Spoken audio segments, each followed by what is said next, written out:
एका छोट्या घरात आई वडील आणि 2 मुलं राहत होती. घरची परिस्थिती बेताची होती. वडील मजुरी करायचे, आई शिवणकाम करायची. एक दिवस काम मिळालं नाही. संध्याकाळी घरी फक्त एकच भाकरी उरली होती. आईने ती ताटात ठेवली. मुलांच्या पोटात भूक होती, पण आई म्हणाली, आज बाबा खातील. ते दिवसभर काम शोधत फिरले. वडील म्हणाले, नाही, मुलं खातील. त्यांना वाढायला अन्न हवं. मोठा मुलगा म्हणाला, आई खाईल. ती दिवसभर काम करते. छोटी मुलगी म्हणाली, आपण चौघांनी वाटून खाऊया. सगळे एकमेकांसाठी भाकरी ढकलत होते. शेवटी आईने भाकरीचे 4 तुकडे केले. प्रत्येकाने छोटासा तुकडा घेतला. पोट पूर्ण भरलं नाही, पण मन मात्र भरून आलं.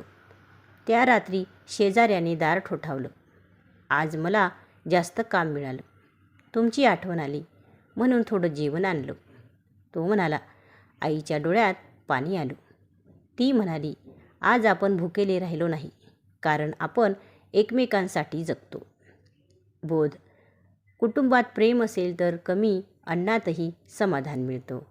तर मित्रांनो, कशी वाटली गोष्ट ते कमेंटमध्ये नक्की सांगा आणि चॅनलला नक्की सबस्क्राईब करा. धन्यवाद.